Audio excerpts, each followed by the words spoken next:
This landed at a ranch at Corona, New Mexico. The rancher turned it over to the Air Force. Rancher W.W. Brazil was the man who discovered the saucer. What I thought was a star began coming in my direction at a very rapid rate of speed. The unidentified object, which some sources thought might be a blimp, moved slowly down the Pacific coast from Santa Monica and disappeared south of Long Beach. I saw a UFO, and it went down the river, turned right at the United Nations, turned left, and then down the river.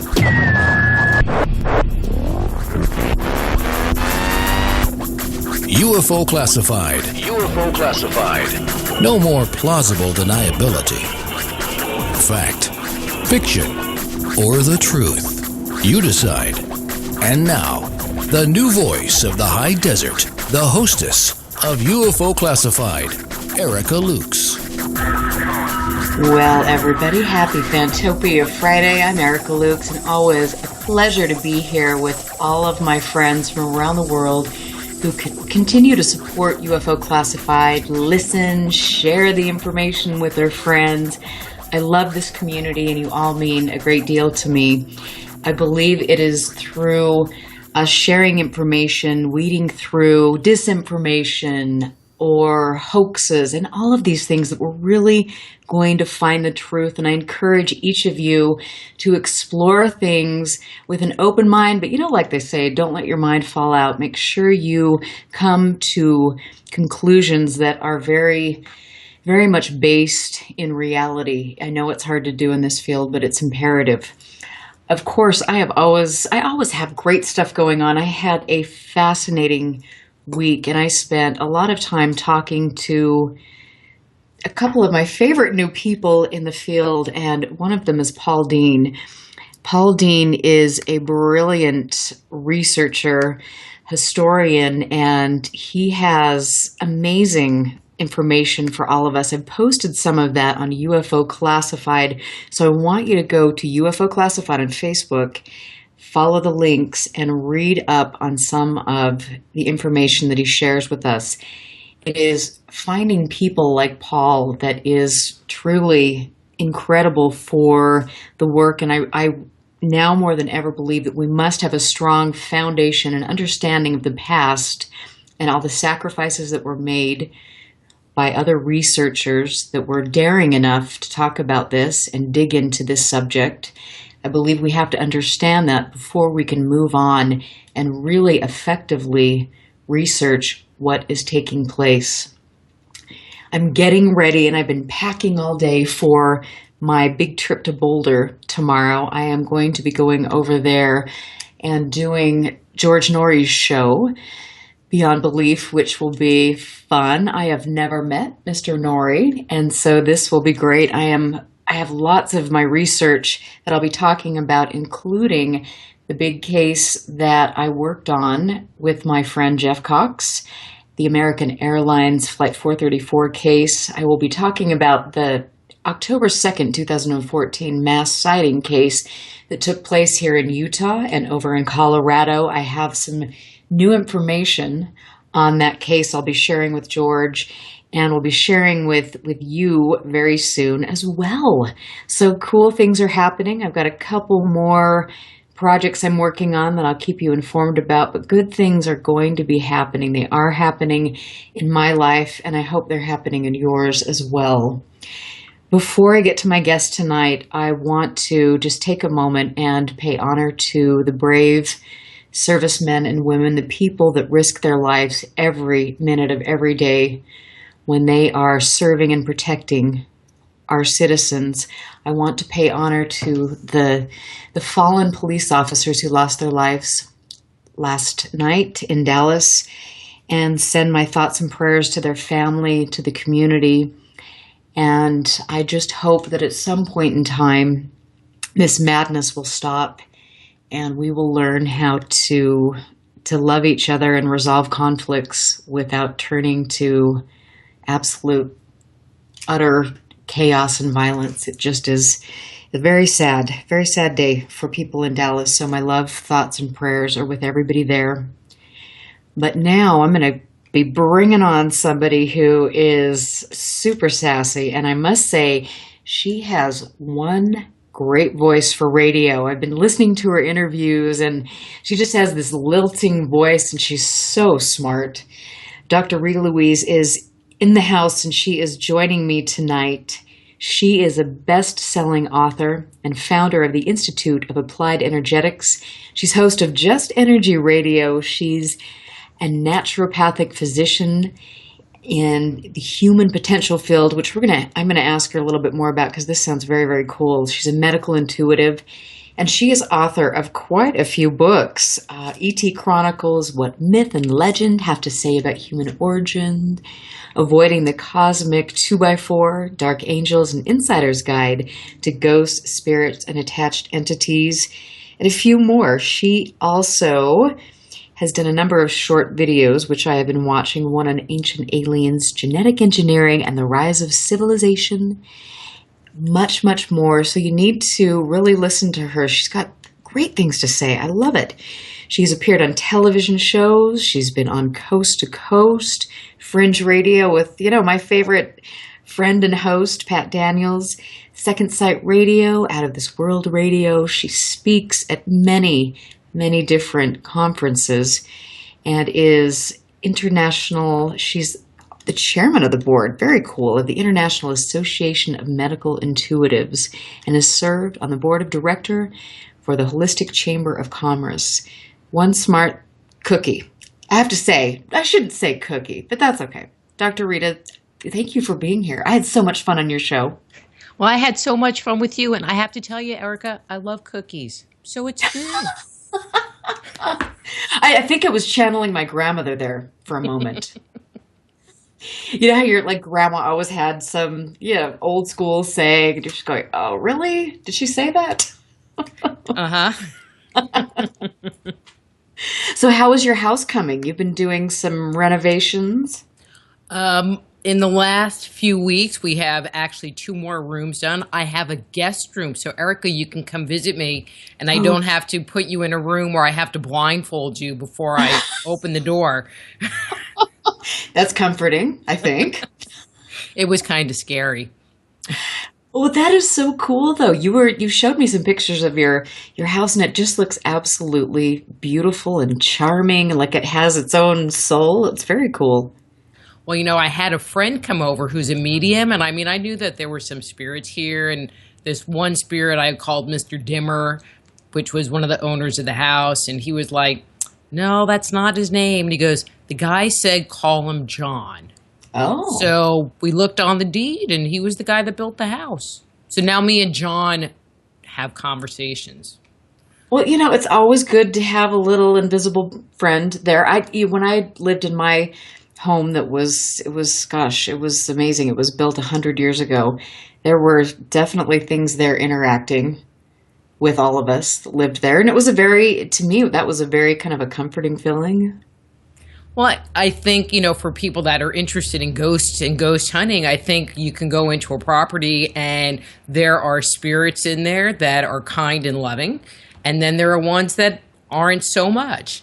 Now, what was funny was my friend was saying, but he doesn't like some of the changes that they've made over the years. And in my mind, I've been very hesitant to tear down walls and do stuff like that. I'm like, no, it would wreck the house. And I guess he and I are in agreement that way because I've heard that weird things happen when you start making major remodeling changes in here. Right. Yeah. No, I have as well. And I think that's always, it's interesting. And it's interesting to me how much the paranormal bleeds into what you study with UFOs. And I guess the whole point is that we know nothing about either one of these fields, really.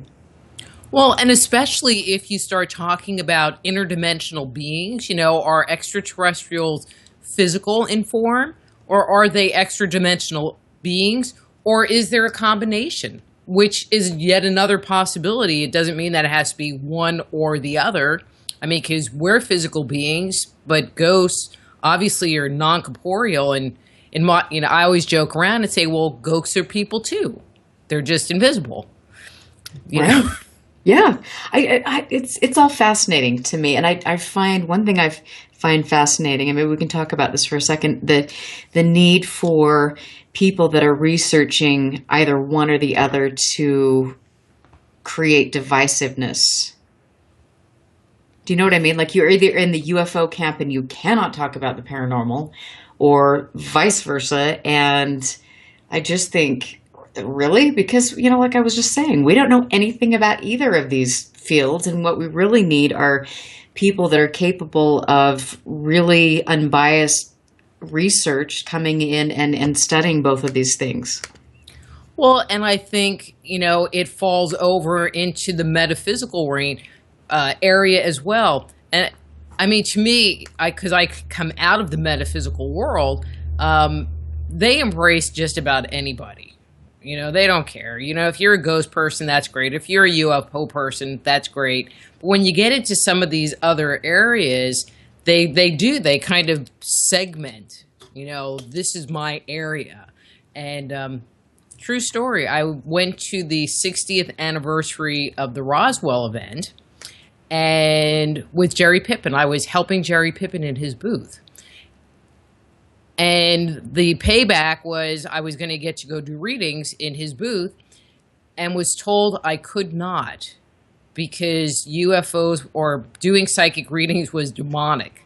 And I'm like, oh, so you can have an extraterrestrial land in your backyard, me? But I can't do a psychic reading because that's demonic? Seriously? According to who? The people running the event. Okay. But that was my thought. What do you say? It's like, okay. Well, I hear it's an absolutely wonderful event, and everybody has to have, everybody has their belief systems. And I think that's kind of what it boils down to is for me, there are too many belief systems involved in this. And you have to separate that and then really move into this like you would when you're researching this scientifically without bias. Well, and I think, there are things that I don't believe in, and I'm sure there are things that you don't believe in, but just because we don't believe in it doesn't mean that it's not potentially true. Right. We could just be wrong. Never. Are you Well, kidding? I know never, especially between the two of us, never wrong. But potentially that 0.00001% may be wrong. Oh. But Well, but it makes it where you shouldn't condemn people for what they believe. Really? It's what they believe. It's like, I don't know. I don't believe that, but personally, I think they all need to kind of believe what I do. But I don't know. Only because I'm right. Well, if my boyfriend were here, he'd be like, "Oh, she thinks that's too," but it's interesting, and for me, like coming into this and working with a larger organization and seeing that, that people do, we all use our belief systems to influence the way we research, and that's just not the way it should be done. And I will admit, I have been guilty of that too, and that's been a learning curve for me to really separate myself and my personal experiences and my belief systems from the research I do. And I think that's one of the things I feel blessed with. When you do psychic readings, especially I graduated from the Berkeley Psychic Institute, and what they teach you or they kind of drum into you while you're doing the readings is you have to be neutral. You're the person doing the reporting. And so if you don't like this, you can't have your personal beliefs get into the middle of the reading. You need to just tell the person, this is what I'm seeing and this is what I'm picking up. And I think for me, that whole, I need to separate myself and my personal beliefs from what I'm sharing, the information I'm sharing comes through in my writing, because, people will condemn me sometimes for some of the material that I write, but I'm just reporting, talking about the Galactic Federation, which, to me, that's kind of in this like, okay, it could be true thing. I haven't totally owned it personally. I'm glad to admit it. But it doesn't mean that it's not true. I just don't own it. Right. Yep.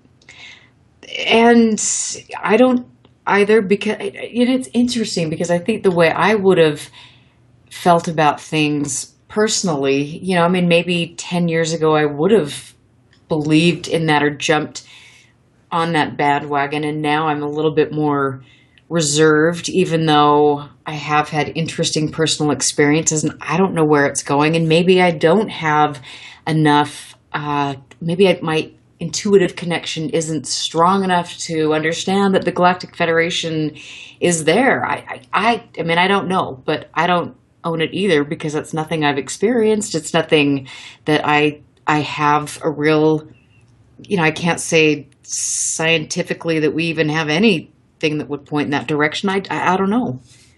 Yeah, I don't know either.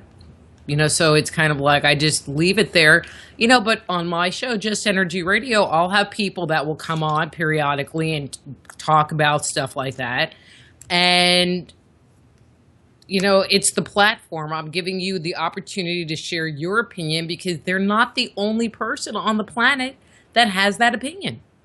Absolutely.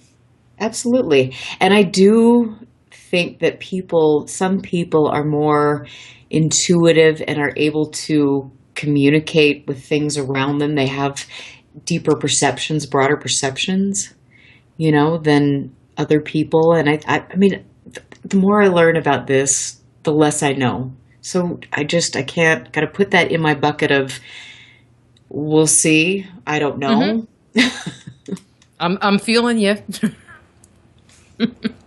Isn't it? It's just it's a trip. This whole field is such a trip, and it's nice to find. You and I have talked about this, especially on your show. It's nice to find another woman who is intelligent in the field and who is not afraid to talk about things and express ideas, and maybe some of them a bit radical, but it's great. We need that. Well, and I think for me, I crossed so many fields. I came up through the metaphysical, talking about auras and chakras and doing psychic readings. That's my day job, and did ghost hunting for a really long time, and have always been interested in ancient mysteries and archaeology and anthropology and art history. And so, when I believed in ancient aliens, from the 70s with the Eric Van Daniken movie. I believed in that. And so, it's just, somebody said, well, isn't it a little weird for you thinking that? I'm like, no, this is my life. Welcome to my world. This is my life. Oh, it is interesting. And I think, I was raised with a very intelligent mother, but, very liberal. I was always encouraged to form my own beliefs. And she was intelligent, and she is intelligent. And so it was interesting. I went through different phases of thinking about things and accepting things. I don't know. The whole thing is it's just so cool. Yeah. And I would say, my mom is very smart. She, at the age of 43, graduated salutatorian of her class. I was very proud of her for that. And, meanwhile, she had 8 children in the meantime. So, but all of my brothers and sisters, save one, have college degrees or advanced college degrees. But we were a sci-fi family, Star Trek, The Prisoner, Creature Feature. That was our family. We lived for that kind of stuff. And so looking at things from an alternative perspective, even though it wasn't, given the little blessing, but it wasn't so weird, because that was kind of where we came from anyway. Well, I like it, especially if William Shatner was involved.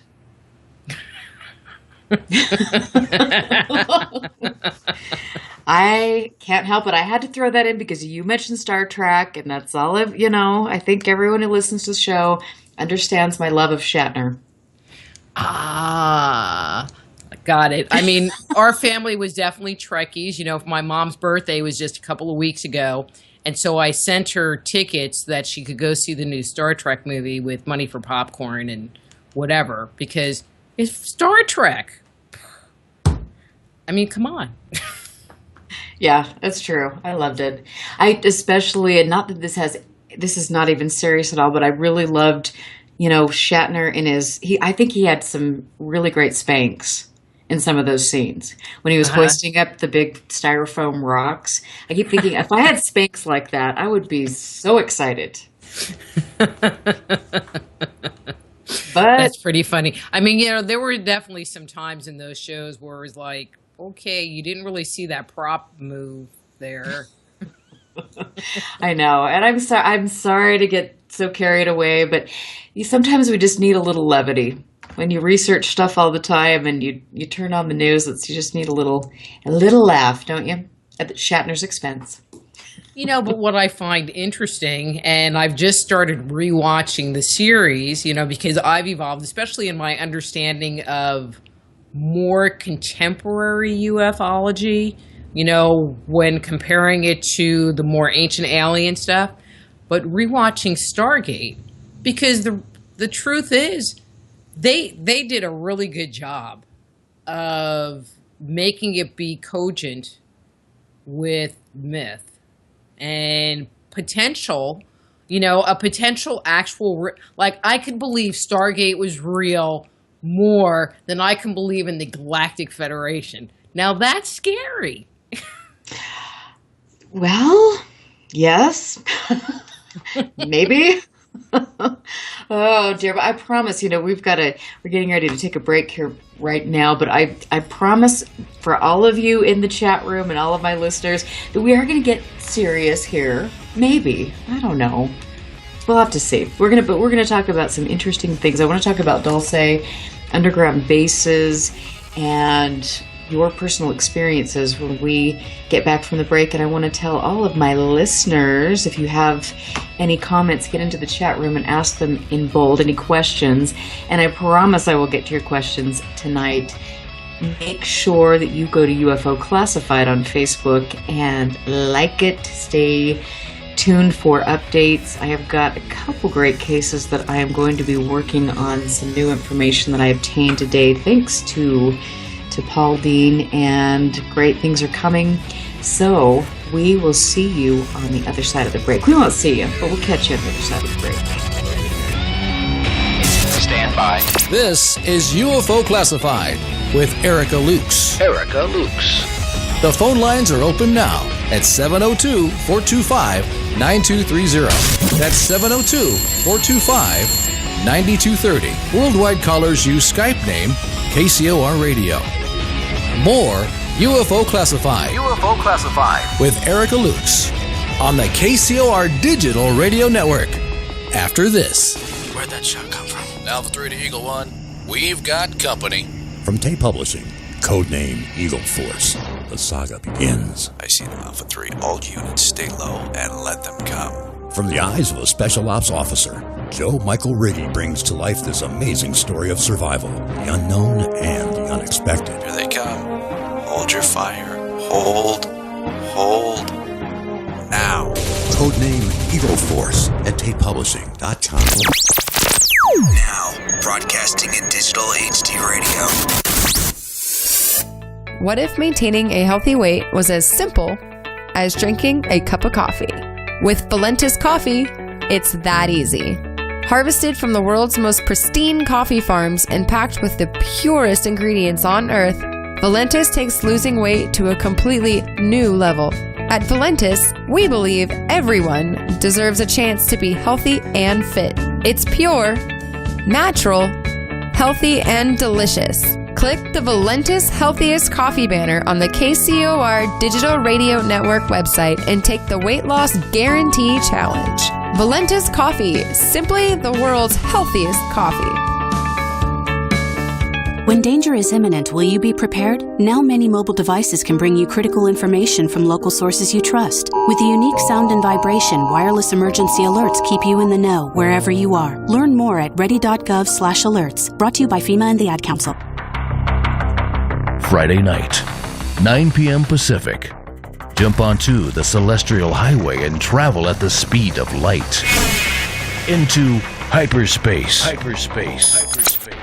Hyperspace, hosted by Solaris Blue Raven. She navigates you through the cosmic tides of mysticism into the world of covert technology, UFOs, mystical sciences, and the world of unforeseen forces. You get to really sort of enjoy a bizarre ride. Listen live, Friday night, 9 p.m. Pacific, for Hyperspace, the one show that blows the whistle off our government black ops projects. Hyperspace, hosted by Solaris Blue Raven. Exclusively on the KCOR Digital Radio Network. Want to take a ride?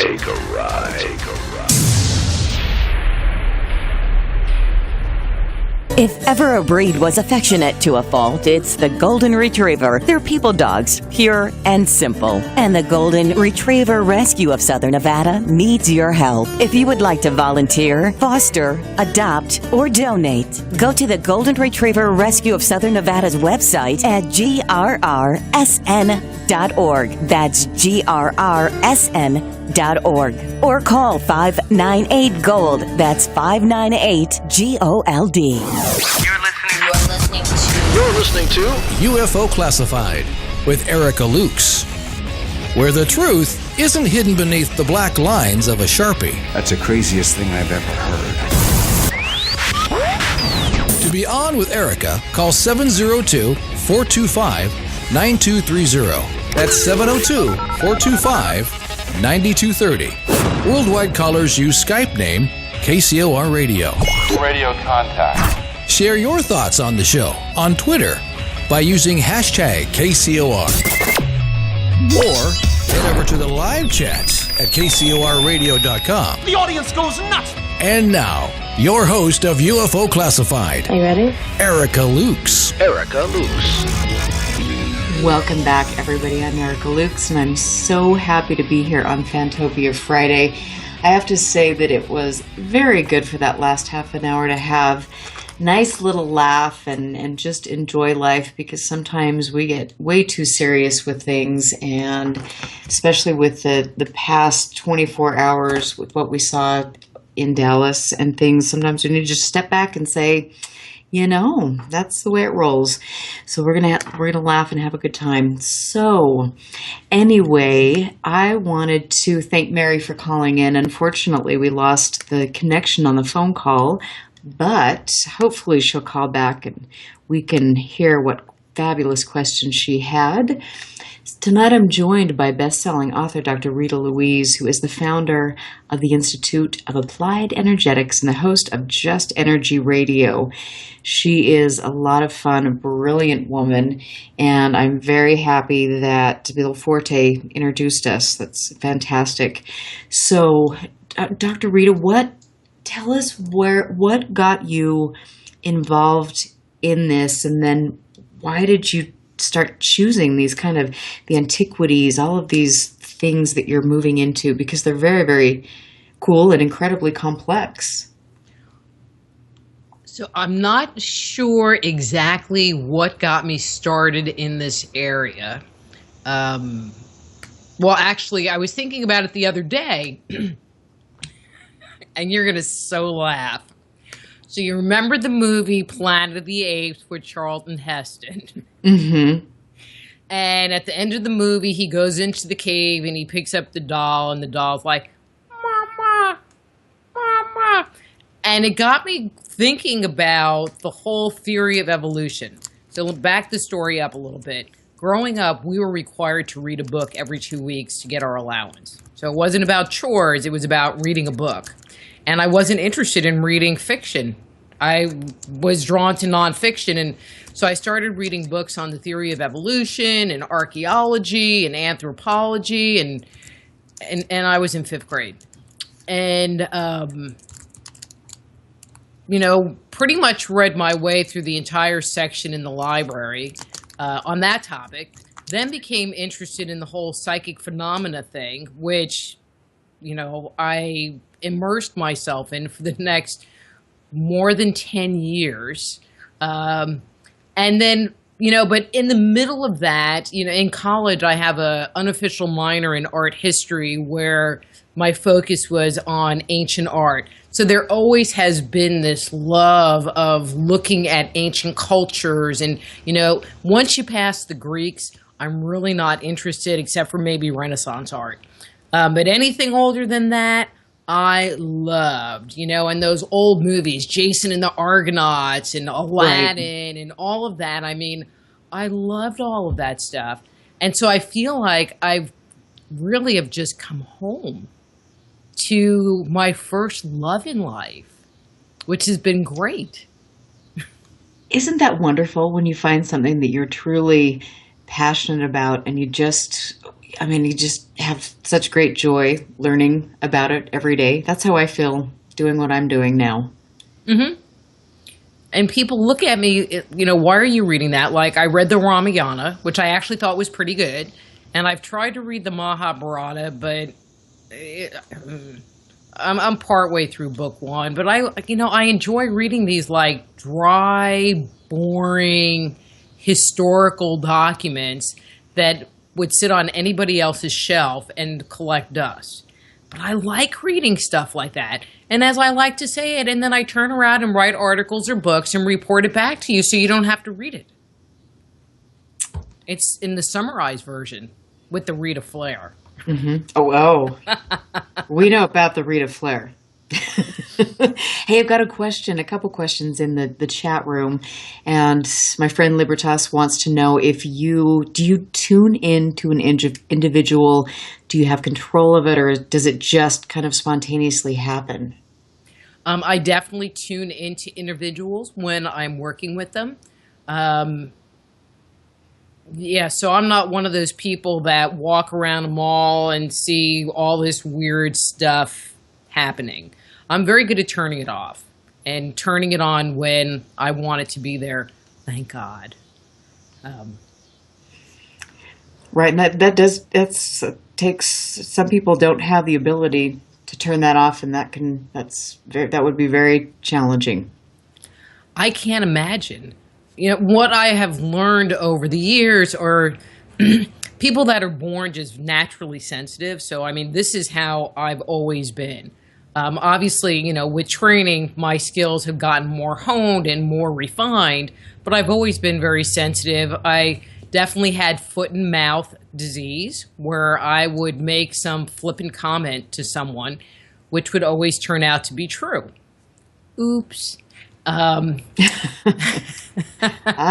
awkward sometimes, isn't it?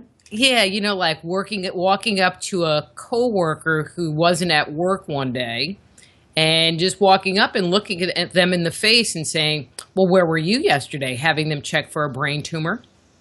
Now, why would you say that to somebody? You're right. Well, you know where they were yesterday? Being tested for a brain tumor. Oh, dear. Oh, dear. That's me, foot and mouth disease. But I just figured everybody was like that. And I have learned that there are a number of people that have these spontaneous openings, or they have a near-death experience, or for some reason their kundalini rises and it just pops them open and they don't know what to do with it. And I don't really know what to tell them because it's never been a situation I've ever had to deal with. Right. And I just want to say, if people don't understand kundalini energy, it's very fascinating, and you should look at that and understand that. Being somebody who is a yoga teacher and master Pilates instructor and things, I understand things, and I've always been really fascinated with yoga, kundalini, and the kundalini energy sits at the base of your spine. And if you either have a meditative practice or you do yoga or something like that, where you're just practicing your intuition, your kundalini energy can rise too quickly up through your chakras, and it can short circuit your brain. It's too much energy for you to handle, and that can cause a psychotic break. And Carl Jung was very into all of that, and he had a moment where he was delving into this and had a bit of a psychotic break. So it's fascinating. But see, I've never heard of anybody having a psychotic break, having their kundalini rise. It just makes me wonder with Carl Jung, with everything being very physical or archetypal in nature, if he just had like some kind of experience that he couldn't explain and said, "Oh, I was having a psychotic break." You know, that's a good comment. I have talked to a few different people. In fact, I've got a couple of friends that are psychologists, and they have mentioned that they have worked with people that have had they've been practicing Kundalini, and that has happened. And I think that there is something to be, it's really fascinating. And I know it's so doesn't have anything to do with the UFO topic, but then again, maybe it does.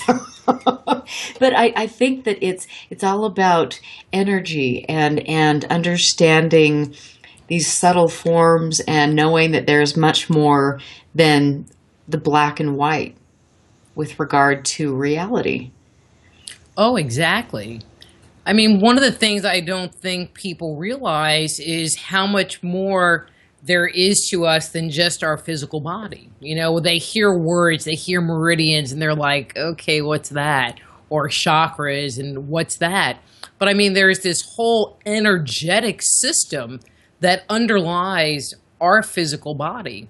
And when you talk about ghosts, they're just in one of these layers of vibration, you know, in a different time-space continuum, as they would say on Star Trek. Oh, I like it. I do too.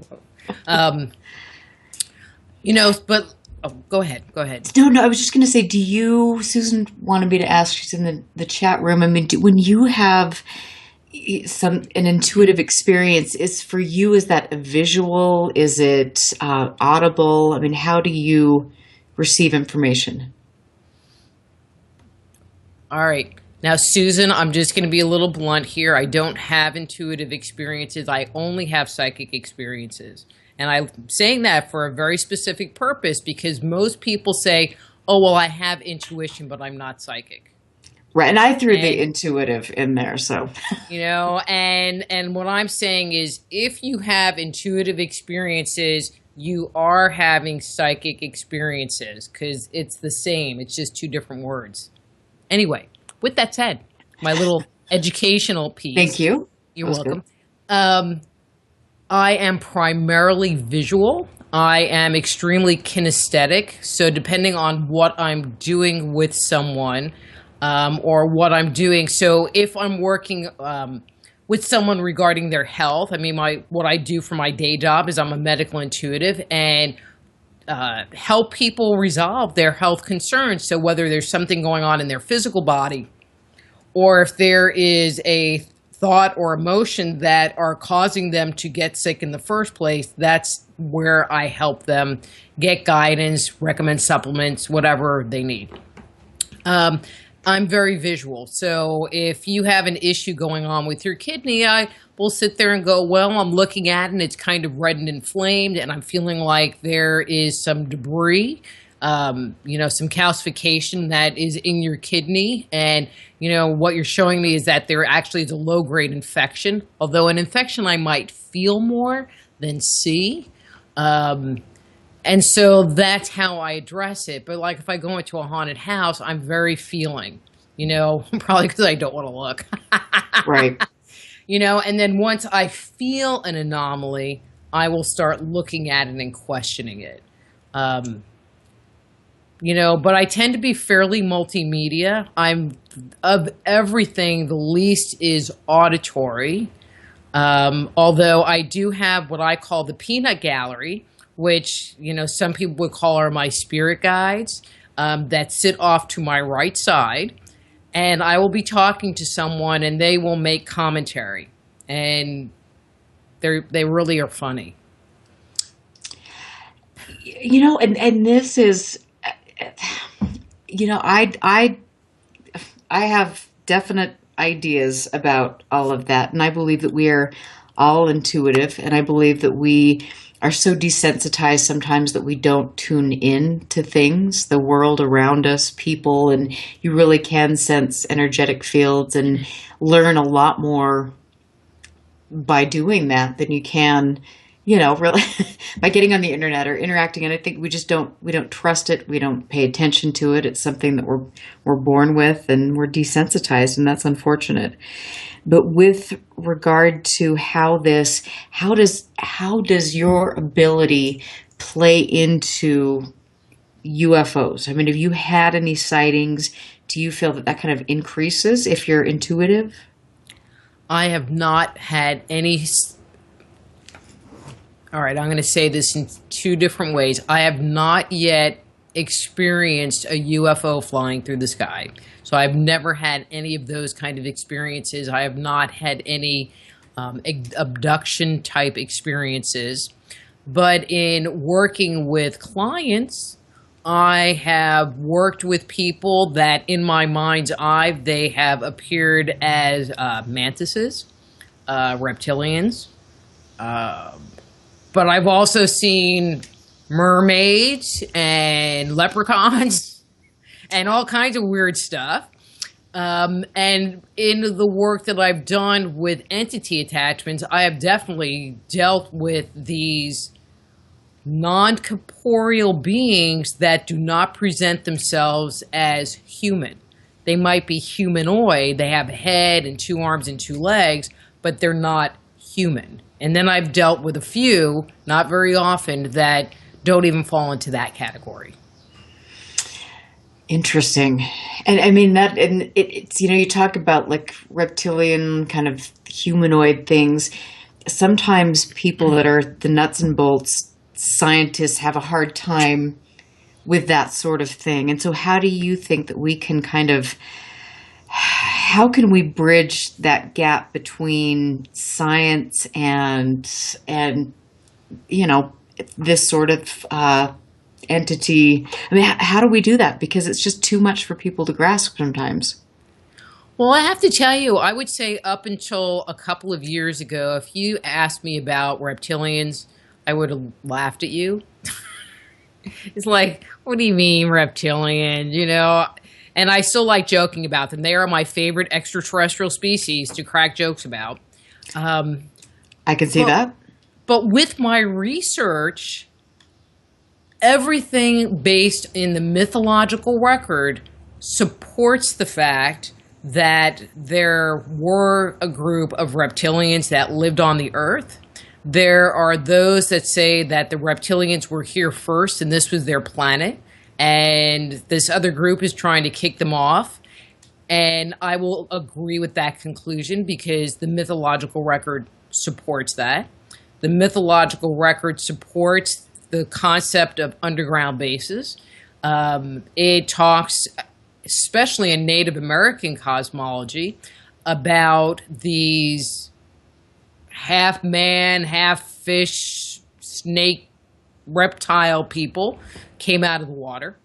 Actually, they talk about it in Sumerian cosmology as well. And they were the educators of humanity. I mean, it is a very consistent mythic line that you find globally. Right.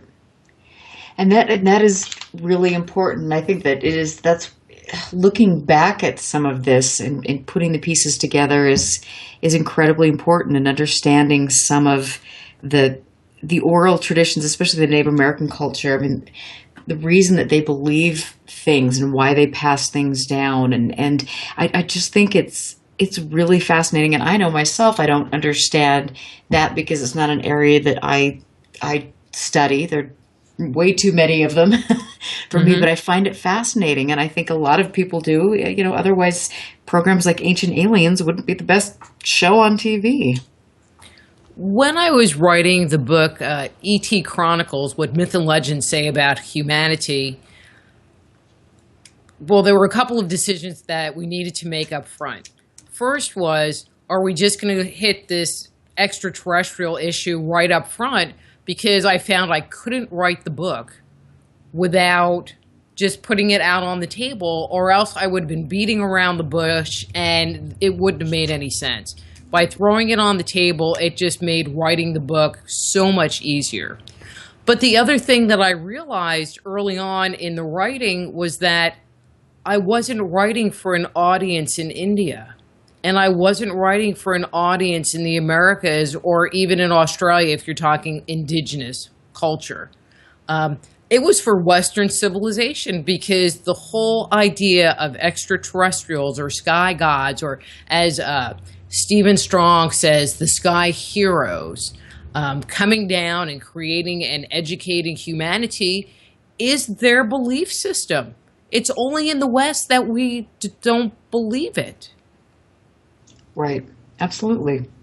And so it's like, okay, so all these people believe this, but we don't. So why do we argue with them so much? Perhaps we're wrong. Oh, wait a minute. No way. Exactly. No way. We are never wrong. Yeah. And that's too bad. I sometimes I look at the things that people choose to believe in, and I'm not going to say anything being from any particular state that I'm from, but we believe in so many things on, and we just take things at kind of face value, and we don't really look into blind faith. It's blind faith. And I wonder why we don't do that with other cultures, and we don't look back and make the connections that these things are happening, and they've been documented in different ways. Different cultures have different ways of describing the same thing over and over again. Well, I mean, I feel like we're doing battle with the book. And we all know what book I'm talking about, right? Yeah. Okay. Because there are so many people that are trying to prove that that book is correct, and anything that falls outside that book is heretical, or if it strays too far, like now you can almost talk about the Apocrypha and you won't necessarily be burning in hell too much. Maybe lightly toasted, as my sister told me. Oh. Yes, I wasn't going to burn. I was just going to be lightly toasted. That's a good one. I was like, I like that. Lightly toasted. I'm good. I know, that's awesome. And I feel like, that is what we're fighting against. And if people could just move the book to the side and try to view what else is out there. I'm working on a new book, and one of the topics that I'm covering in the book, and actually I was doing this research today, but I've been kind of researching it or collecting information, or trying to, as the case may be, for a while, and it's about the concept of circumcision. Don't ask why, but just let's go with me. All right. Okay. It's part of this whole bigger concept of body modification in antiquity. How's that? And, because I was always of the belief that only Jewish people circumcised. Jewish people and Catholic people, of the Abrahamic tradition. And that was it. Nobody else, just us. Well, that's such a lie. It is one of the oldest medical procedures found on the planet, and they have circumstantial evidence to put it back 40,000 years. Erica, 40,000 years. Or more. I'm trying to figure out, because I've seen a couple of places that put it back at like 70,000 years because they circumcised in Australia. So it really does push that date back to the occupation of Australia. So, well, that is knowledge that I did not have. Well, and it's probably not anything you want to keep. But my point being, that's the belief that's been put forward. So I'm trying to do this research, and I'm trying to find any mythological connections, the Bible story. It's like God tells Abraham, you need to circumcise yourself and circumcise all of you, so we have that biblical story. So I'm trying to find mythological stories that tell the native people that they need to do this or anything. I'm good. I'm looking for anything. Nothing. And I know it's out there.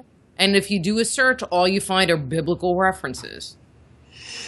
Interesting. Oh, that's got to be such murky water, to move through. But how fascinating.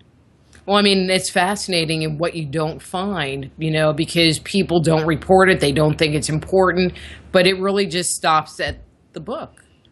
And one of the other things that I've noticed in my research is that something happened in the late 30s, early 40s, and the kinds of material and information that was being reported changed dramatically. So, for example, pulling a Hugh Newman, he has that new book about the Giants, or fairly new book. Right. And I've got to just stop you like right at the Hugh Newman. And of course, I do this every time we get to the good stuff. But we're going to get ready to take a break here. And we have some great questions coming in from the chat room, which I will ask you. I really appreciate all of your questions tonight. And I knew it would be a fun night with you. Thank you for being here. I'm Erica Lukes. This is Fantopia Friday. So you've got a lovely night of women coming up on KCOR, Digital Broadcasting Network. This is UFO Classified. Take a break, grab a margarita, and we will talk to you on the other side of the break. Listen very carefully. This is Houston. Say again, please. Houston, we've had a problem. This is UFO Classified, live every Friday night, 4 p.m. Pacific, 7 p.m. Eastern, exclusively on the KCOR Digital Radio Network. The truth is out there, just waiting to be discovered. And now, if you will, accompany me on a journey to the future. For more information on the host of UFO Classified, Erica Lukes, upcoming guests, as well as links to the past shows, visit her website at ufoclassified.com. UFO Classified. UFO Classified. This is KCOR Las Vegas, home of the Digital Radio Network, broadcasting from a shack just south of Area 51. Wait, that doesn't exist. This is the KCOR Digital Radio Network. Now for the news. Now, broadcasting in digital HD radio. The disc landed at a ranch at Corona, New Mexico. The rancher turned it over to the Air Force. Rancher W.W. Brazil was the man who discovered the saucer. What I thought was a star began coming in my direction at a very rapid rate of speed. The unidentified object, which some sources thought might be a blimp, moved slowly down the Pacific coast from Santa Monica and disappeared south of Long Beach. I saw a UFO, and it went down the river, turned right at the United Nations, turned left, and then down the river.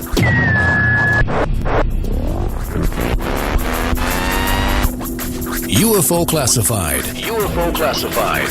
No more plausible deniability. Fact, fiction, or the truth. You decide. And now, the new voice of the high desert, the hostess of UFO Classified, Erica Lukes. Welcome back, everybody, and happy Fantopia Friday. Get on Facebook, like UFO Classified, and then go to my website, ufoclassified.com, where I will be updating my upcoming speakers, my events that I will be doing. I'm speaking at the 2016 New Mexico UFO Conference, which will be really cool. I'm very excited about that. And then I've got Starworks Symposium in Laughlin, Nevada, where I will be speaking November 11th through the 13th. So please join me at either one of those. I would love to meet you, so make sure you find me. And I think I will have I'm going to have some great things to share with everyone. My guest next week will be Richard Smith, and he will be discussing his new book, exploring all things extraterrestrial. He's a very great guy. I'll be looking forward to that. And I want to just thank my fabulous producer, Tina Marie, who tries to keep me out of trouble on the break, but that never really happens, does it? Does it, Tina? I know you can't say anything, but I'm just. I can say something. Oh, but yeah, Lordy. No. Yeah, you're beyond help. We just go with the flow now. Okay, that's good. That's good. I don't like, rigidity, in case you can't tell, but I appreciate everything Tina does to keep this station running. It's a great station. So we have a very cool, speaking of another wonderful lady here tonight, my guest is Dr. Rita Louise, who is brilliant. She's a medical intuitive, a best-selling author, and delves into a lot of topics that are... She does brilliant research. I have to say, I'm really happy to have Dr. Rita in the house. Yeah. Hey. And, I have got a lot of questions in the chat room, and I've got to get back to some of these questions before I get too caught up in our wonderful conversation. But UFO author wants to know if you consider somebody defective if they don't have a belief system. No, because that would be their belief, to not believe anything. But I think that even though they say they don't have a belief system, I don't know that I would believe them that they don't believe in anything. That was very deep. I know. So why do you think humans can't discern non-human belief systems?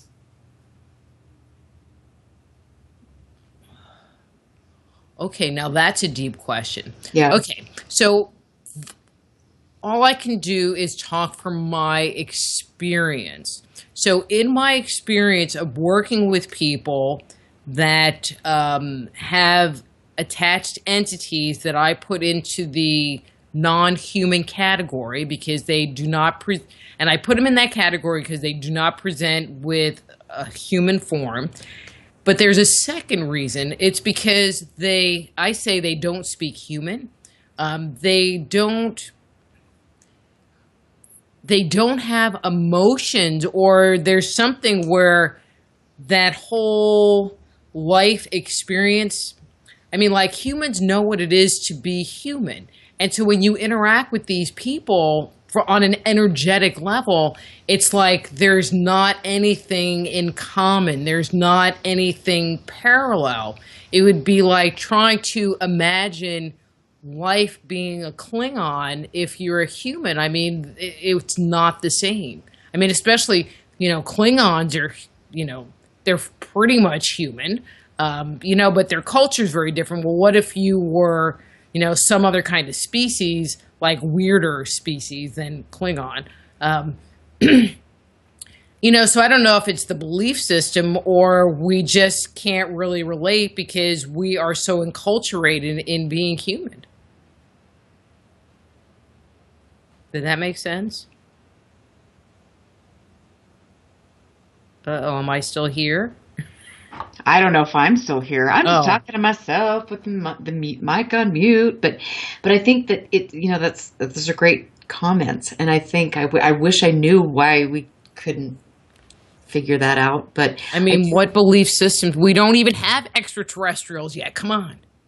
No, but we do impose our belief systems on them. And I think that is very interesting. And I oftentimes am, I'll be talking with somebody about it. Well, they wouldn't be coming here and they wouldn't be flying in airspace that is next to an airport. Well, why? Because you think they wouldn't? Because that's your logical progression? And so we try to put our labels and our belief systems on this all the time. I was listening, and I think it was like Rush Limbaugh. I don't know. It was one of those shows. Oh, dear.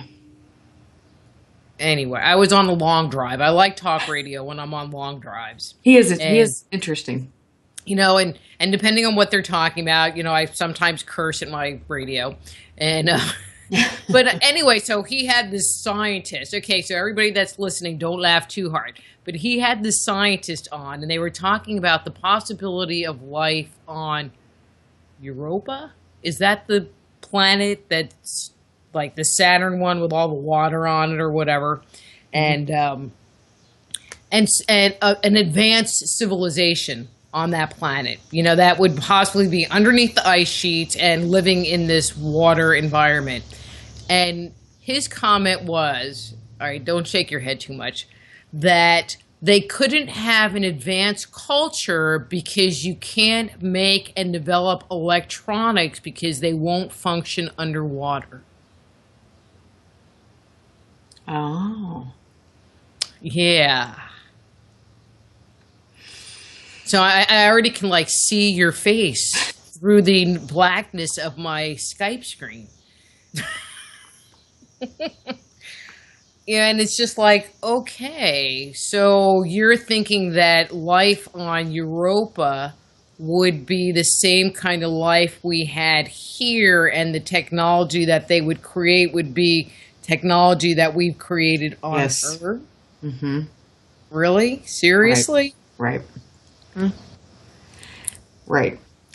And that's something that I grapple with all the time. I mean, because again, it's you have a lot of mainstream scientists that are imposing their belief systems and bias in their work. But I guess that's part of the human nature. So, but do you? I mean, with your work in this, what is you were mentioning Dulce and the underground bases and reptilians and all of this, and Dulce is surrounded in so much mystique.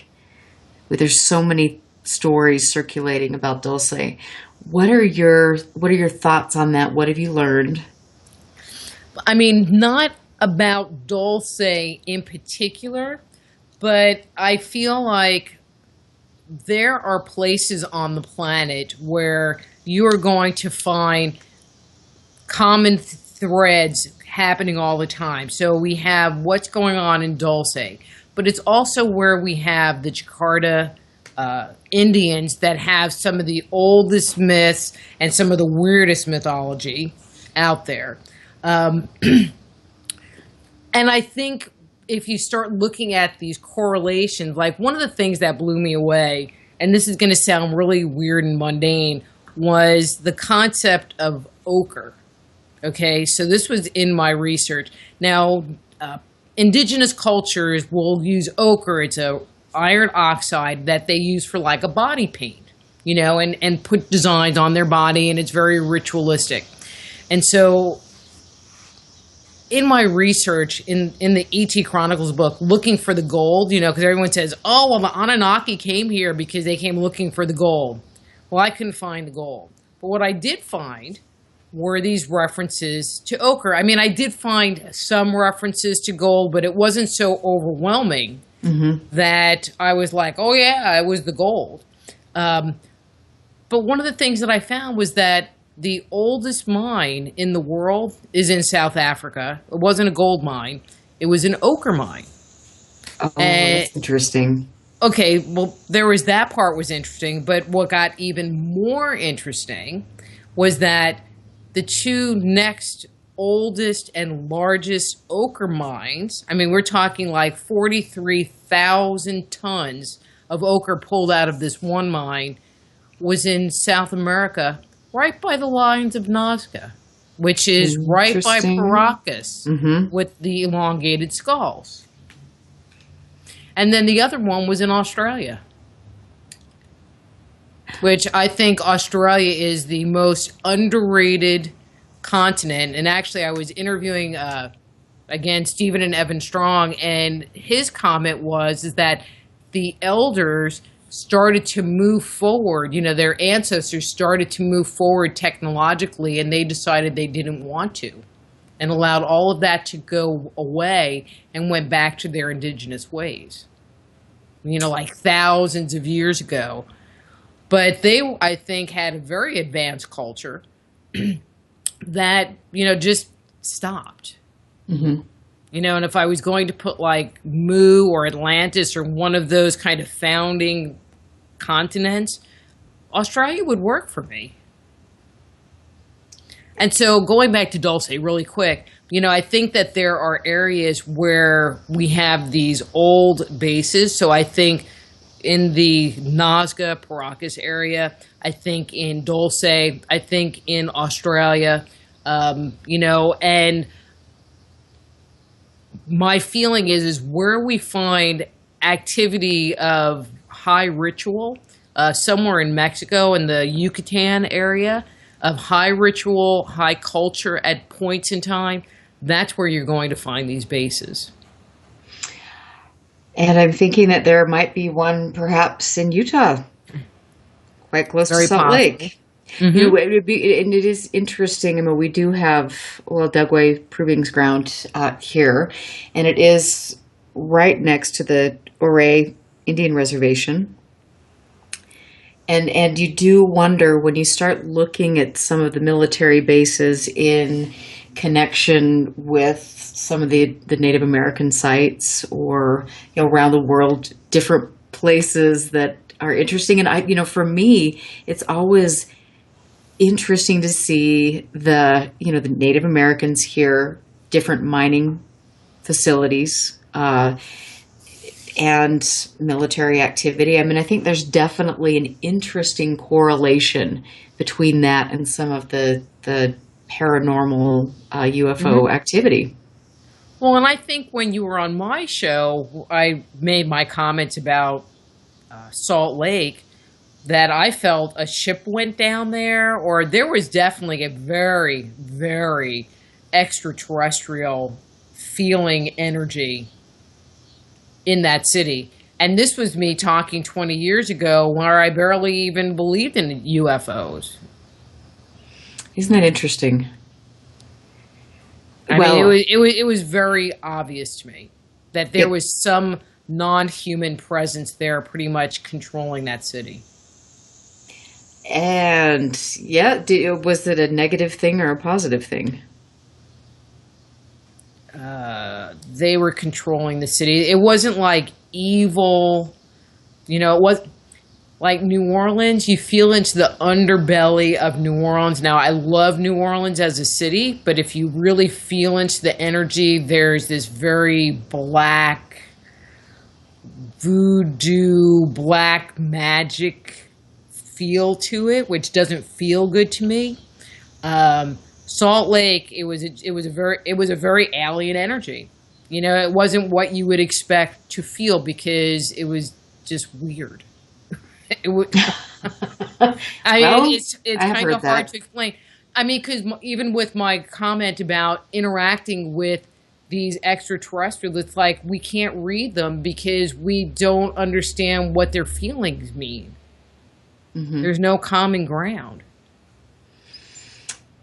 Interesting. So we have a question in the chat room asking about the giant holes that are opening up in Siberia. Do you think that those are in any way related to these underground bases?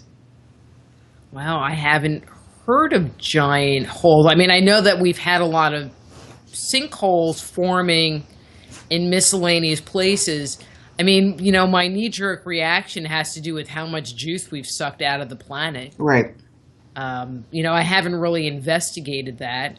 But I believe, there are people that talk about the hollow earth theory. I don't think the earth is hollow, but I do believe that the earth is riddled with underground chambers, large underground chambers that could support populations. You read the mythological record, I mean, especially Native American mythology, they talk about, the hunter who was chasing the deer, and he goes around a bridge in the mountains and he sees a cave where the deer runs into. And he goes into the cave and he sees this underground city. And he meets somebody in the underground city, and he stays there and he has dinner with them. And, a couple of hours later, he leaves the cave and goes back home, but 20 years has passed by. And then he goes back to find the cave, and he goes to the exact same spot, but it's not there anymore. Right. Now, I mean, but doesn't that sound similar to things you hear out of contemporary ufology? Mm-hmm. It does. So I think that, there is a long-standing history of these deep underground caverns. Right.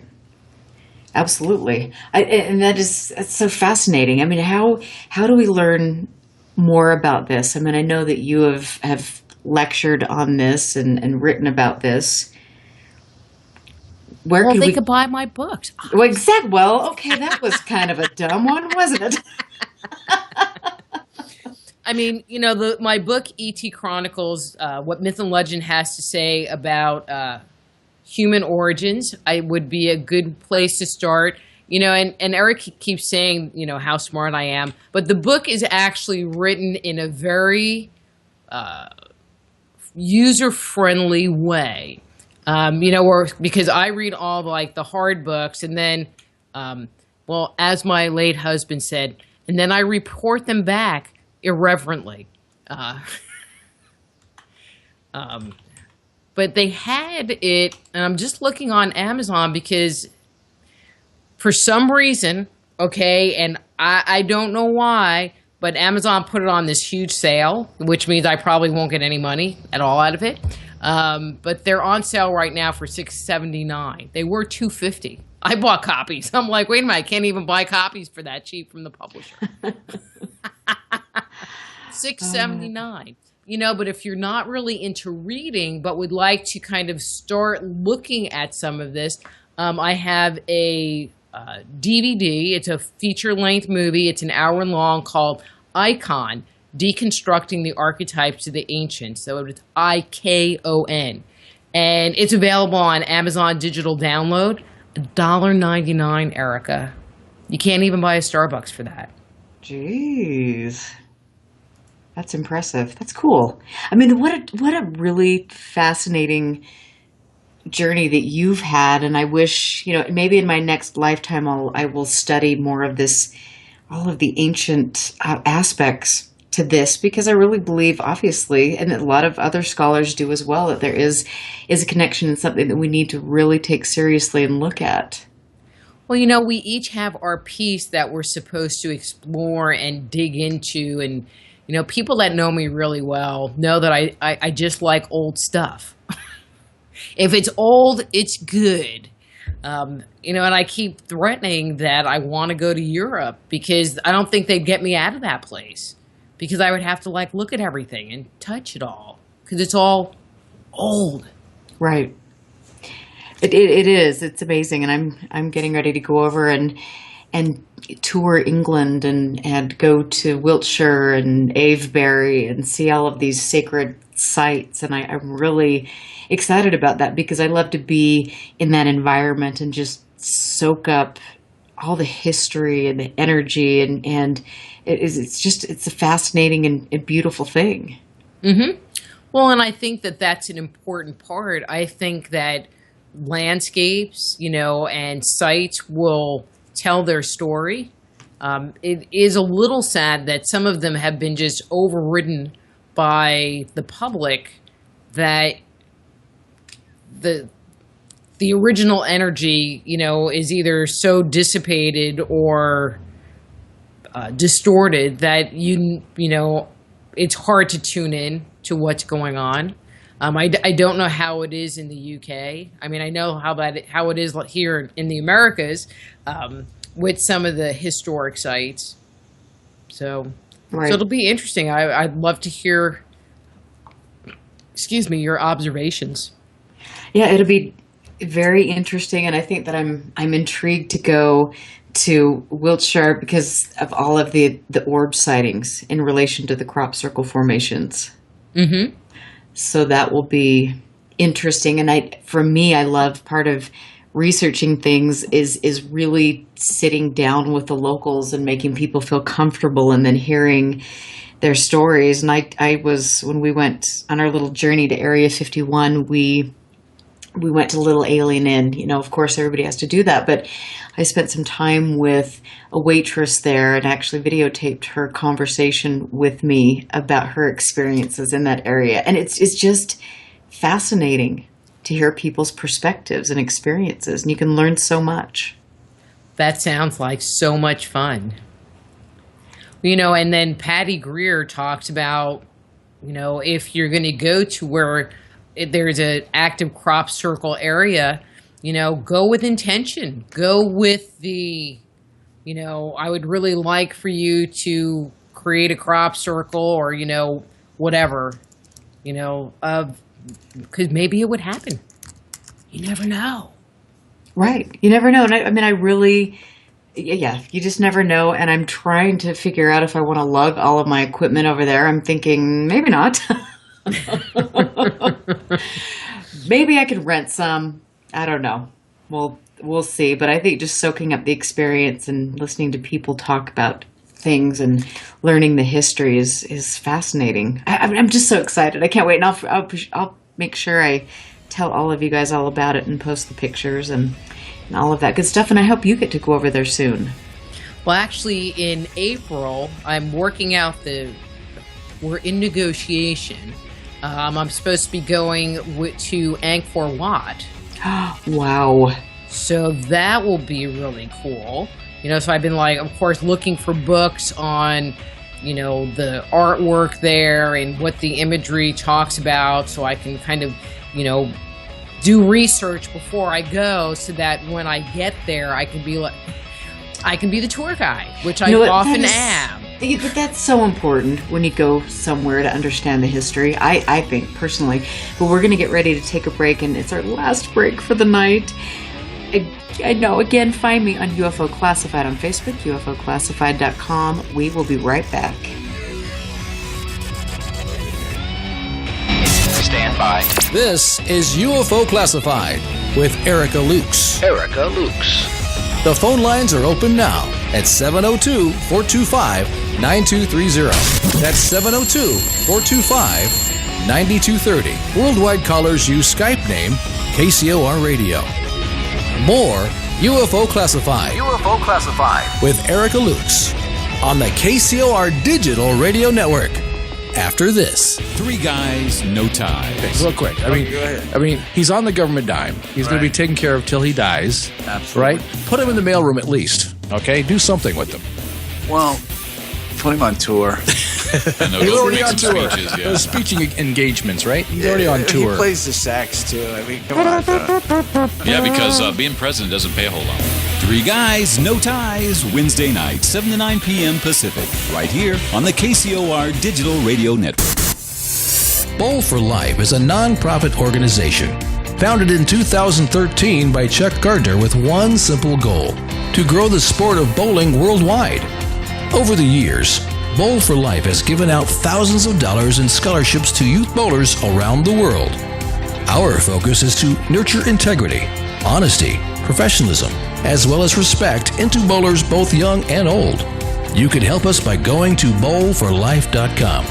Even the smallest donation goes a long way to breaking down the barriers and helping us assist people of all ages to improve their skills as well as knowledge of the game. Bowl for Life is happy to be partnered with other great organizations like the Youth Education Services Fund, as well as the United States Bowling Congress, with many spectacular integrated events planned in the near future. To learn more, go to bowlforlife.com. That's bowlforlife.com. Alien Deceptions, a suspenseful sci-fi romance thriller by Tina Marie, featuring the tantalizing Erica Jones and the mysterious Russell Hamilton. An out-of-this-world book of fiction based on years of document facts and files the government does not want you to know about. At least, not yet. Alien Deceptions by Tina Marie. Available now at Amazon.com or get a signed copy at TinaMarieEntertainment.com. Get your copy now. Friday night, 9 p.m. Pacific. Jump onto the Celestial Highway and travel at the speed of light. Into hyperspace. Hyperspace. Hosted by Solaris Blue Raven. She navigates you through the cosmic tides of mysticism into the world of covert technology, UFOs, mystical sciences, and the world of unforeseen forces. You get to really sort of enjoy a bizarre ride. Listen live, Friday night, 9 p.m. Pacific. For Hyperspace. The one show that blows the whistle off our government black ops projects. Hyperspace. Hosted by Solaris Blue Raven. Solaris Blue Raven. Exclusively on the KCOR Digital Radio Network. Want to take a ride? Take a ride. Take a ride.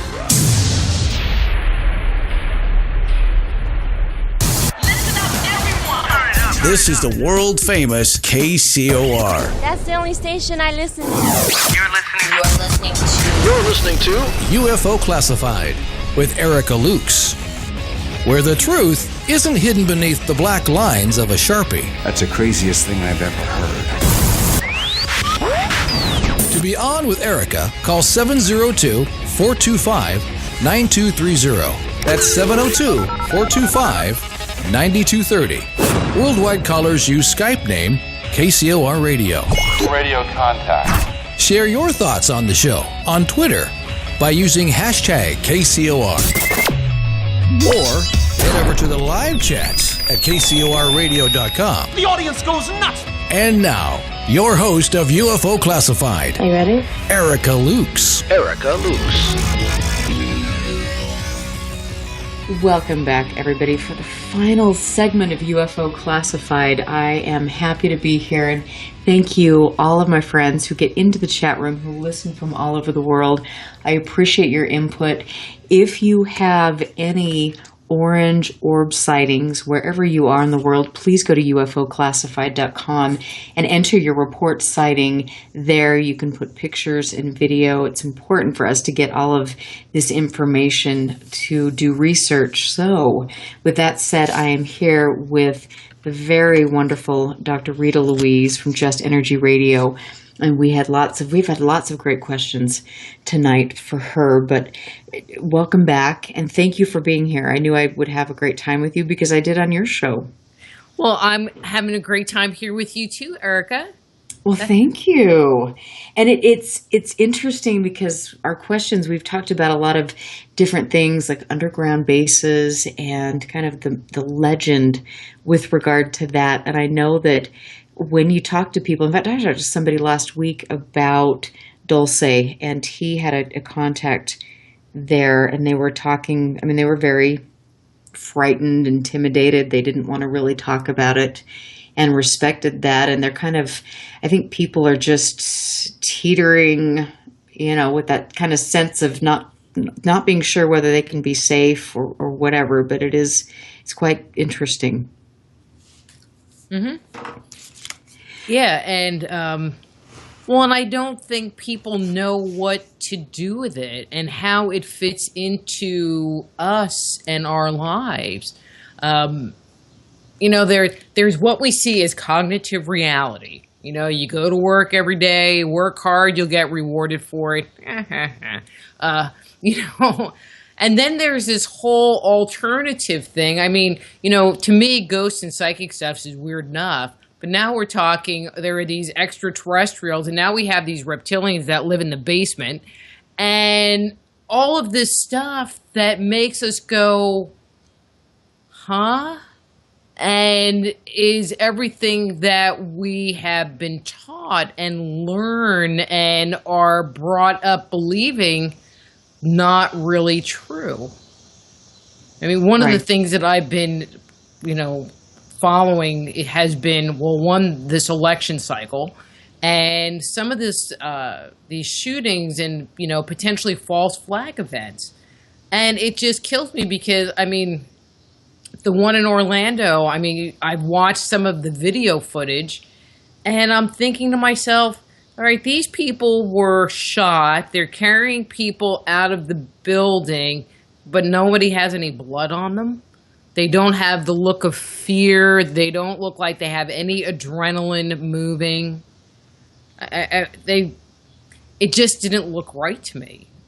From a human point of view, it didn't look right to me, which makes me go, okay, so could this have been a false flag event? And could this whole thing been staged? But if that's the case, then what are we really talking about? So describe, because I think some of our listeners don't understand what false flag events are. So explain that a little bit. So a false flag event is something that is staged by the government. So a lot of people say that in order to get certain ends. And so some people say that like 9/11 was a false flag event, or was a red flag event that we knew about it, but we didn't do anything to stop it. And the result was we have tighter security. With the false flag event, so like with So things that have been identified recently that have been false flag events have been the Orlando shooting, the massacre at the school in Connecticut, Boston bombing, and then the one recently in California. And they believe that, well, there have been stories of this. Well, for example, with the Sandy Hook, which was the school. Right. So with that one, the school had been shut down, according to record, had been shut down for 3 years. And so why would there be children in a school that was shut down for 3 years? Outside of the firehouse, or by the firehouse, apparently was the meet-up area. They had porta potties for all of the people. You know, there weren't hardly any ambulances. Like at the Pulse nightclub, there really weren't any ambulances out there.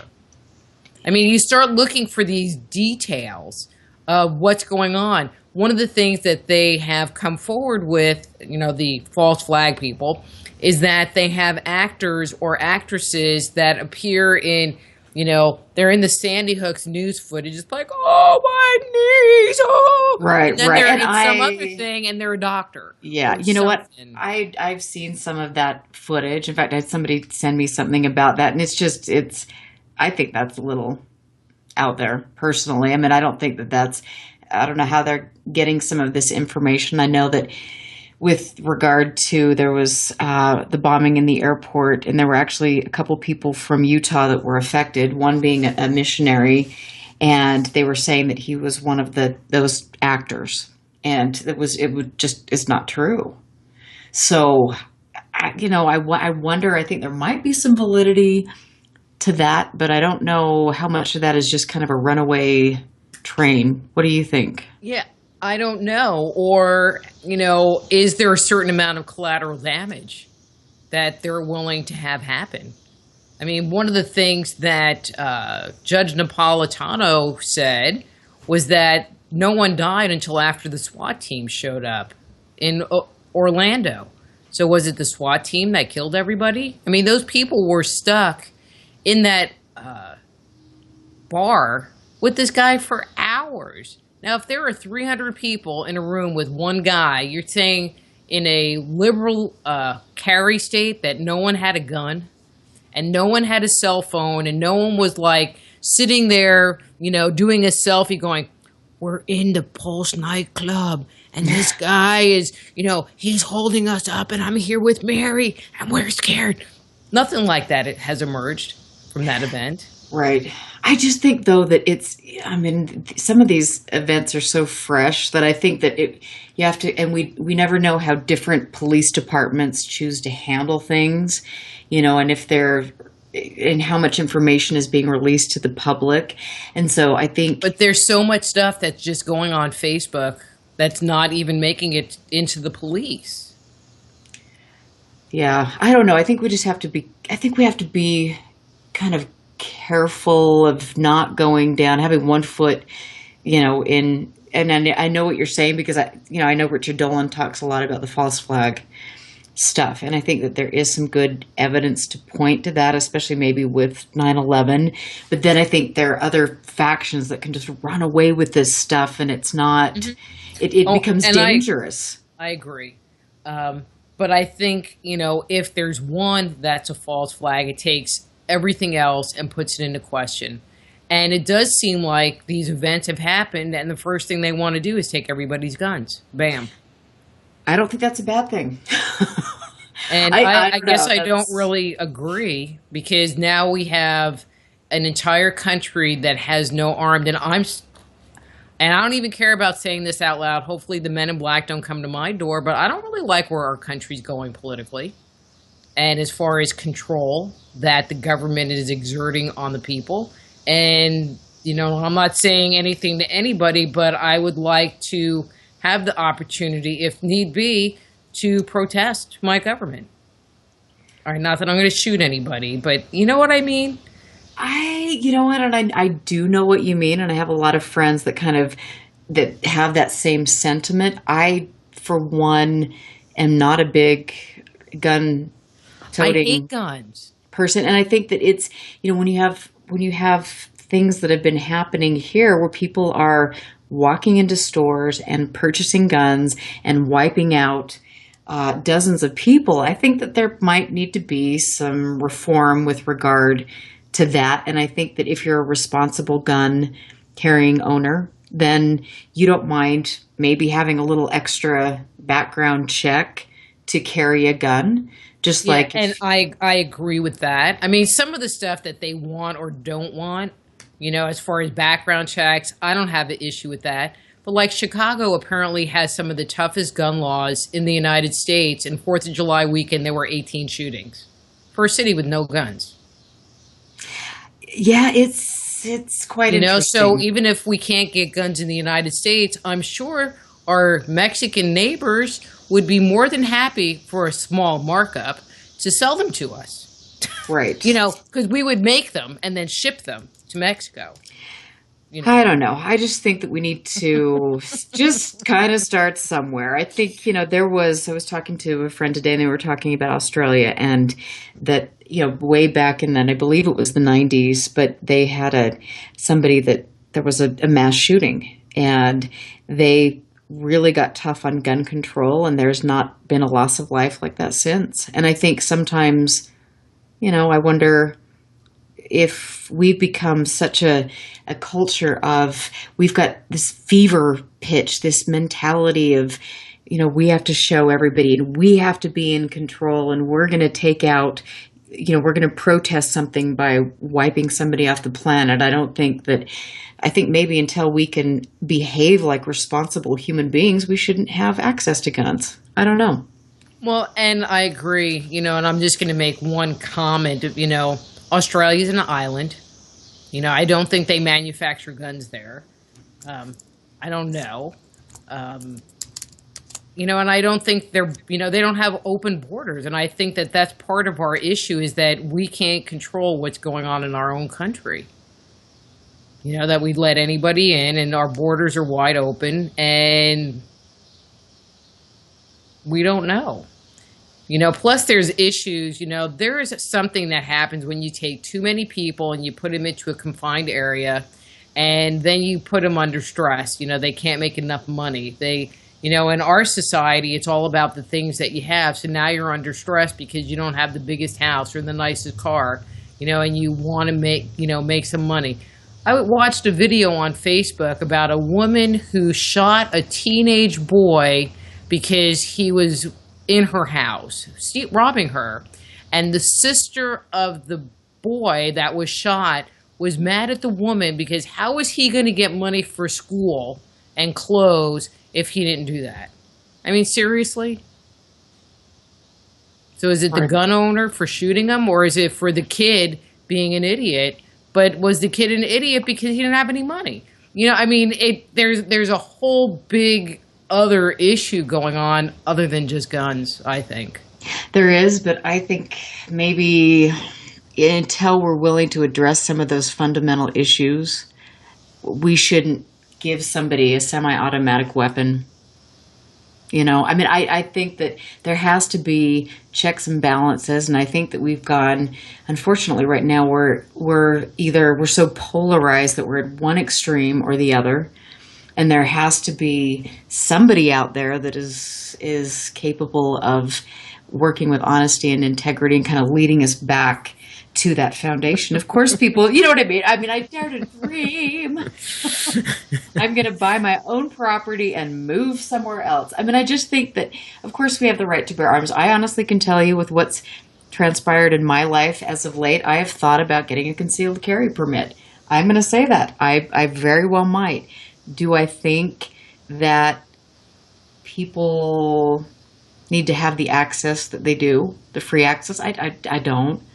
But and agreed. And semi-automatic or automatic weapons, I don't get. It's like I don't get that, But in our little podunk town, we've been robbed 5 times. We've lived here 2 years and we've been robbed 5 times.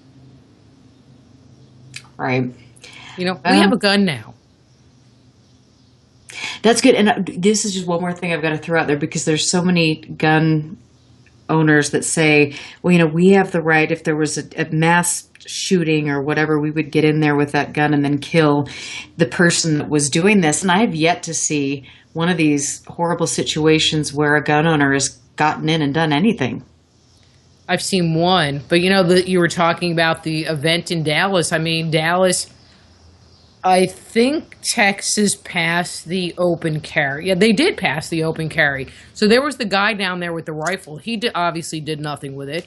I'm sure there were other people packing in that protest. They did nothing.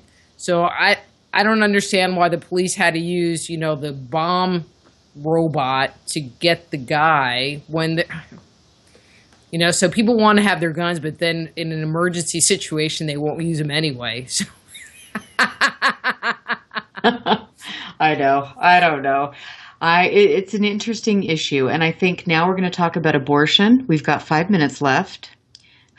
Okay, that's a hot topic for me. I know, I'm just kidding. This got so off of UFOs, but I think it is definitely the topic of the day and kind of relevant. We all have very polarized views, very mixed views on this, but I would hope that all of us at the end of the day could find some resolution and also understand each other's point of view, which I'll try to bring that back to the UFO issue.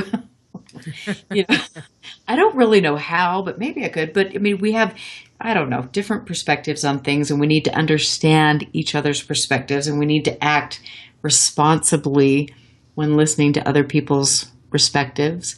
But we do have a caller on the line. Oh, this ought to be good. I wonder if Mary's called back tonight. Hello. I'm in San Francisco, and so last night I saw something floating by one of the planets. Really? Could you describe that object? Well, it was kind of like a dark shade of brown. It kind of blended into the sky, actually. And were you with anybody else, or were you just kind of sitting on the pier by yourself? I was driving in the car on the Red Bridge in San Francisco. I'm from Brighton. Oh, you're from Brighton. So have you had other UFO experiences? Yes, I have. I've actually seen in Brighton these really strange, orange orbs. Really? And what did they look like? I don't know. They just you could describe them as lanterns, I think, from the movie Tangled, the Disney movie Tangled. Have you seen that? It's quite a lovely show. Is it? I was just wondering, did you have your cell phone, and were you able to take any pictures of it? No, I did not, actually. I'm traveling to Brighton, you see, and I don't really have my phone. And so I just used my friend's phone to call in. That's good. That's good. Well, next time you'll know that you should have your phone, and then make sure when you have your sightings that you write it down. Well, you see, international calling is very expensive, so I didn't want to bring my phone. All of my family is back in Brighton, and international calling is very, very expensive. Well, that's good. I really appreciate you calling in and taking the time out of your Friday night when you could be enjoying the lovely water or surfing or maybe cute boys or something like that. But, Excuse me, I am 27 years old. I'm only sure. Mental age is then everything. All the cute boys should be even cuter then. Well, yes, there are some very cute boys on the San Francisco Bay, but that's not the point. I called because I had this sighting by Uranus. Okay. Wow. All right. Well, on that note, we're just Mary. Thank you for calling in. We might have to cut you off, but make sure you don't call next week, okay? Bye-bye, honey.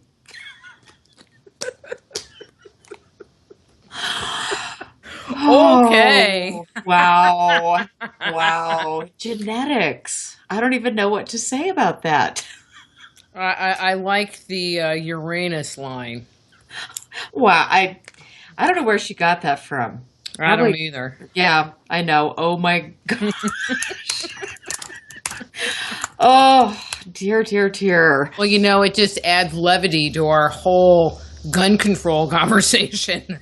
No, it did. And we've got to wrap things up, but what are your final thoughts on UFOs and where things are going with research? I mean, I don't think research is really going anywhere as far as exploring phenomena, because I don't feel, or not as fast as I would like to see it happen. How's that? Because I feel like there aren't all that many activities, and going back and looking at old stuff is good, but then it's kind of like, how dead does that dog have to be? What I have been finding very interesting, however, has been some of the experiencer testimony that it has been coming forward, and I think it's really good that there are more individuals looking at that area, because it is fairly untapped. And I hope that, through the research happening in those areas, that we can start understanding some patterns and correlations to the experience, which I think will add a whole other human perspective to what's going on. Right. That's great. And I really wish, I hope that people get on to and listen to your radio archives, because you have on just Energy Radio, you've got a lot of archives on there, and you've talked to some amazing people. Who have you talked to on your show? Eric Van Doniken, Jesse Ventura, who's a hoot. Basically, if you watch Ancient Aliens, I've talked to just about everybody from that show. Stan Friedman. The list goes on and on. Neil Donald Walsh, Mid Goswami. I've been on air. I'm in my 10th year. So, wow. Yeah, and I feel like I have been blessed with excellent guests. In my first year, I got like Michael Cremo and Daniel Brinkley on the show, and it's just continued with, A-list people coming on. And then they say they like me. What's with that, Erica? I love your sense of humor. You're intelligent. You have interesting things to say. So I don't know where they'd be getting that from. I don't know. That's okay. So are you speaking anywhere soon? It's summer, so no, not till, we get back into fall, when speaking times start picking up again. Nope, just been working on books at this point in time and working on the house, which is always good. Make sure, I would love to hear or love to see some more pictures, and please make sure that you just keep in touch. We'll keep in touch. I know we will. I'd love to do some more shows with you, because we have great synergy for sure. Mm-hmm. And I thank you for being here. And I just want to tell everybody out there, thank you for enduring certain people that called in. I don't know where we get those callers from, but I really, again, like I said, I love having all of you out there listening. I love connecting with people, hearing stories, learning more about all of these fascinating subjects. Stick around for a great night on KCOR Radio Digital Broadcasting, because Tina Marie will be here, and we've got Joanna Roth on Universal Child, and we have, just Hyperspace with Solaris Blue Raven. Really, really great night. Thank you for being here, and make sure you tune in next week on UFO Classified as I talk to Richard Smith, and then Dave Stinnett is going to be up the week after. So tune in, have a safe weekend, and remember that, I love you guys, even if we have differing opinions. We all are good people, and we all want the same thing. So have a good night. And on that note, make sure you like me on Facebook. And I've got to keep. Jeez, I did not time that ending very good. Okay, but they can get my DVD, Amazon Icon, Deconstructing the Archetypes of the Ancients, $1.99. Oh, $1.99. See, I love it. Thank you. You're welcome. So then you go, well, the music's really going to come up here in a second. Yes, it might. Wait, I think I hear it. Not so much. That's okay. It's in a different time, space continuum. Oh, that is so true. Here it is. Lordy. All right. Peace out, people. Have a good one. Listen very carefully. This is Houston. Say again, please. Houston, we've had a problem. This is UFO Classified, live every Friday night, 4 p.m. Pacific, 7 p.m. Eastern, exclusively on the KCOR Digital Radio Network. The truth is out there, just waiting to be discovered. And now, if you will, accompany me on a journey to the future. For more information on the host of UFO Classified, Erica Lukes, upcoming guests, as well as links to the past shows, visit her website at ufoclassified.com. UFO Classified. UFO Classified. This is KCOR Las Vegas, home of the Digital Radio Network, broadcast